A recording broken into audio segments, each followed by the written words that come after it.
We're back now on America's Forum and rejoined by former New York Police Commissioner Bernie Kerik.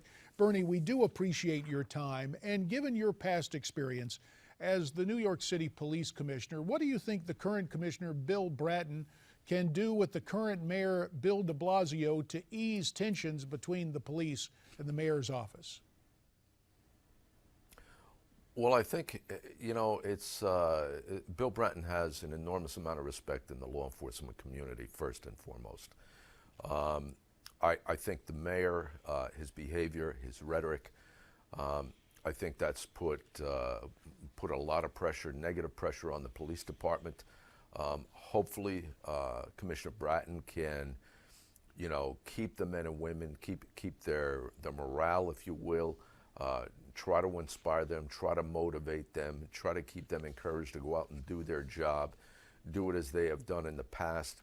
But I have to tell you, when the mayor of the city doesn't have your back, or when the mayor of the city looks and appears like he's not supporting you, or that the city would not indemnify you should you have any sort of problem during the course of your work, your duties, a lot of those cops are not going to be as aggressive to go out there and police as they've done in the past. They're not going to do a work stoppage. They're not going to do a slow down. They're going to answer every radio run, every call. But those aggressive officers that would be out there looking for guns, stopping people, looking for drugs, stopping people, in an attempt to prevent violent crime from occurring, they've got to be thinking about their job. They got to be thinking about internal charges and criticism from the mayor.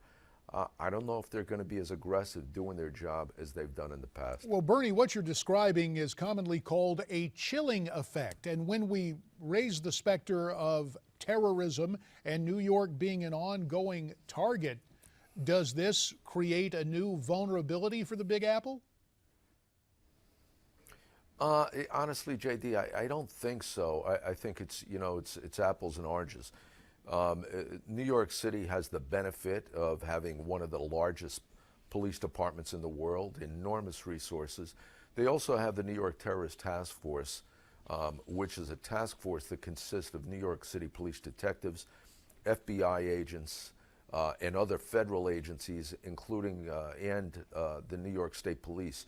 So their ability to monitor and track and look at possible terror activities for New York City, around New York City, are probably better than anywhere in the country. And they're pretty much up on that stuff. So hopefully that's going to remain the same. That vigilance is going to remain the same.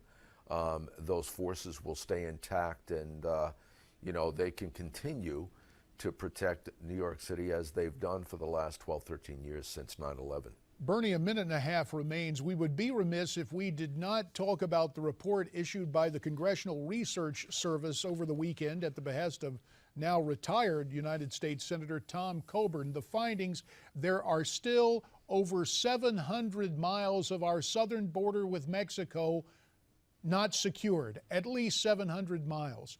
The security threat inherent in that situation, how do you perceive it?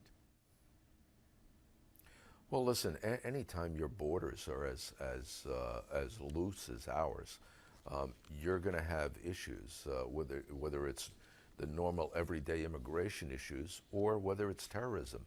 There are people that want to get into this country for the purpose of terroristic activity. There's people that are going to try to get into this country, and if the borders are not secured, that's going to be an avenue to do it, and I'm sure, there's people out there trying. So we need to do everything within our power to secure those borders, and stop talking about it. The members of the House and the Senate, the White House, they've been talking about this stuff for 13 years now. Do it. Secure the borders and get it over with. Actions do speak louder than words, but Bernie Kerik, your words carry the weight of previous action. We appreciate your time and your insights, and America's Forum will continue right after this.